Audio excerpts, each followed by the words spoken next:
So they got another one. DJ K. Okay. This is talking about research. Spiritual research. Now, in the previous podcast, talking about how people different, how we all receive things differently, how we output things differently. When it comes to spiritual research, many of us, we look up things. We look up things, on our own. I know those that are drawn toward me. Oh, you definitely do your own due diligence, You like to have your own understanding of things. You might come across it through somebody else, but it's important for you to have your own understanding about things. So you do your research.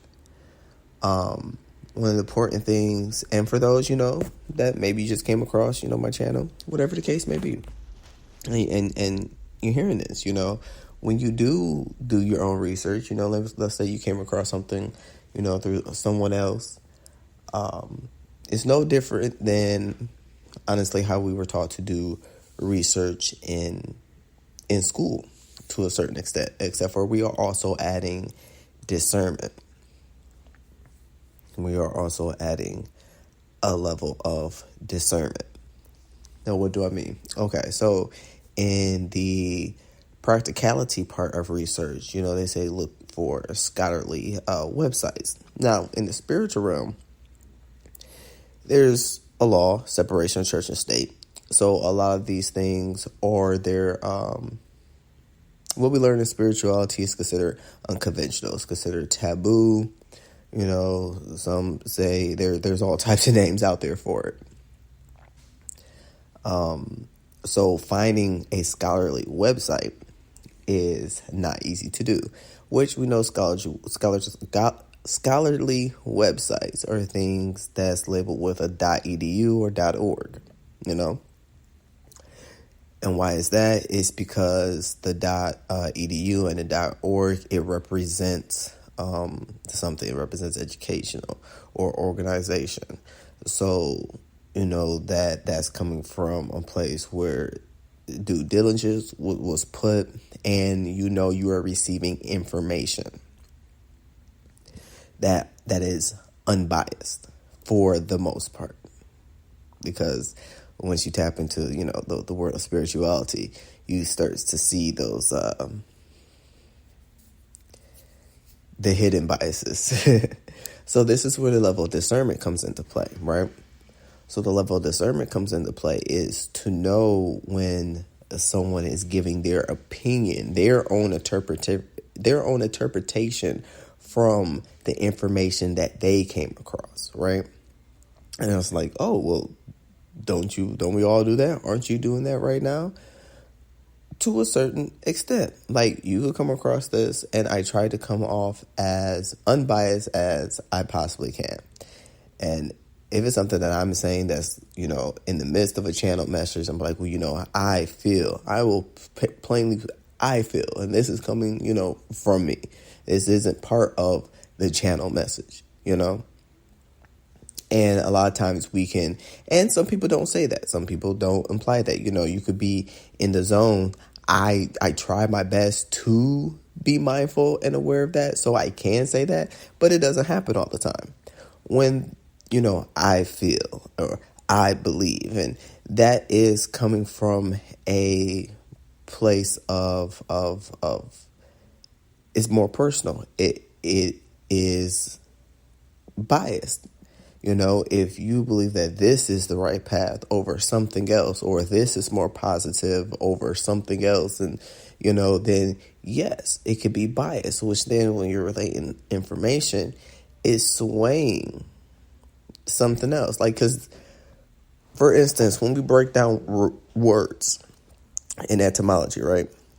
When we break down words, a lot of things that were translated in English is not their original transformation. Like, there are words that are now pronouns that were two separate words beforehand But the most popular version of said pronoun, they was like, oh, well, we'll just combine this together. Yes, that has happened. Yes, it does happen, which is why meanings are lost in translation. So reading the oldest form of something is the closest you're going to be able to get unless you're able to learn that language and read it in the original text, or what's believed to be the original text, which is why it's also important to have this level of discernment so that you can know the truth within things. Because even, when messages are being given out, they're still being given out, but in a way that the person who's being receptive to it can understand it. So it's going to pinpoint on the different experiences that someone has gone through, of their level of awareness, understanding, and taking account when this occurred. So time, things, how we explain things now and today is not how somebody 40,000 years ago would have explained something, because the world was completely different. They have to go off of what their type of experiences are going to be surrounded upon. The things that they was a comfort zone there, the things that was comfortable, the things that they were aware of, that what was considered knowledgeable as scholarly or fear-based or, negativity around that certain time period, which we take a lot of stuff to be one way, and it's like that was just their way of being able to express said event or said message, because that's all that they had. They couldn't compare it to Encanto, because Encanto, the Disney movie, didn't exist then. They couldn't use Aladdin. They couldn't use any other songs that's out now, because it didn't exist then. They had to use what existed then. So there comes that level of discernment. Language in itself is, we learn spelling. Let's be straight with it. We talk about what spells a lot of time in the spiritual community. It's a coincidence of why it's spelling. Well, what does a spell consist of? Words put together to enchant the mind, to persuade or to bring forth a particular, Now, how that applies, or whether it's positive or negative, it depends on the intent. Intentions matter. It depends on the intent. Intentions wholeheartedly matter. Because you can't hide your true intention that's in your heart from God, from your spirit guides, from the ancestors, from source, from energy, from the universe. You can't hide it. You could hide it and cover it up all you want to another person or another individual when you're expressing it, but energy doesn't lie, so you can't hide that. You could think you can. And that's why what I have always been given to share is that the hardest person to be completely honest and authentic with is yourself. But once you're able to do that, it becomes easier to be open and authentic to others. It truly does. But that takes some strength, some courage, some perseverance, some consistency, some levels of accountability and acknowledgement to be able to actually look the man in the mirror or the woman in the mirror, the energy in the mirror.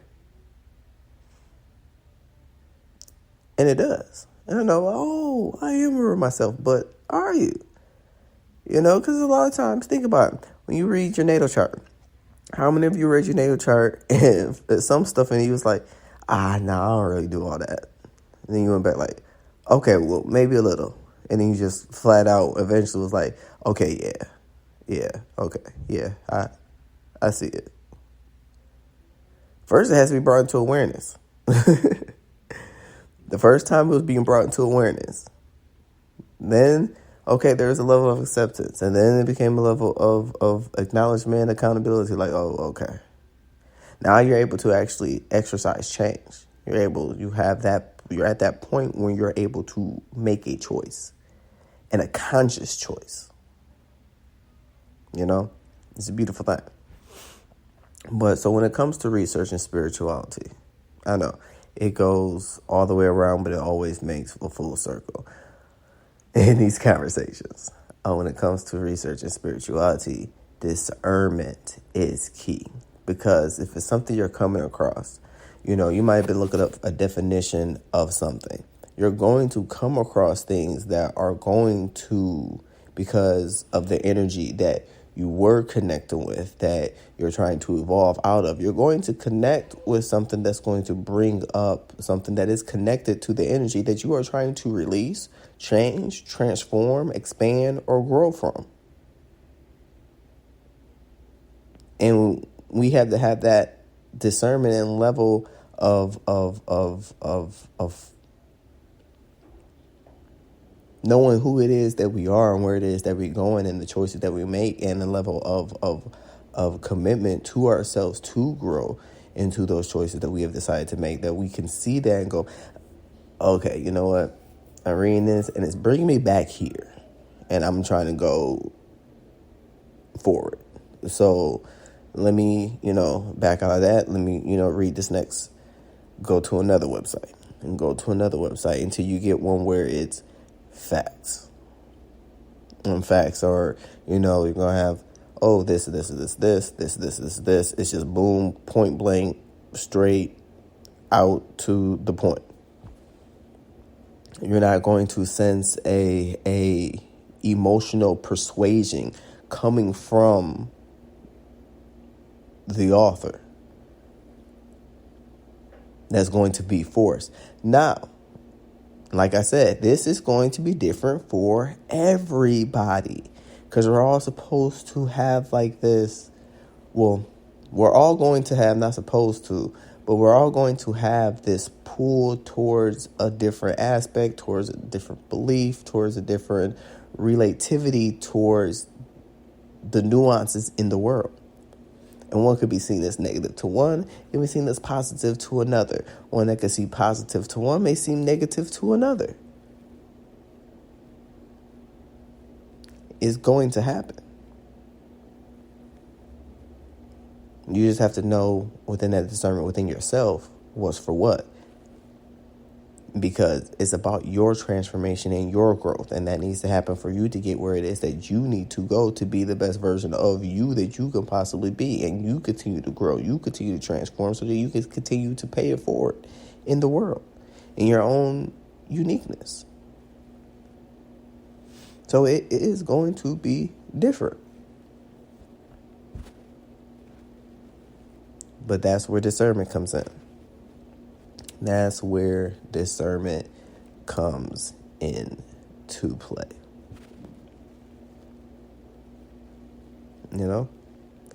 So just be mindful. Anything that feels like this don't feel right to me, then that's not for you. And important part of spirituality is to be able to trust one's own intuition. We get to a point where trusting another's intuition, is personal and self-development. So being trustworthy in where it is that your guides, your spirit team is leading you in the way that they lead you is what's important.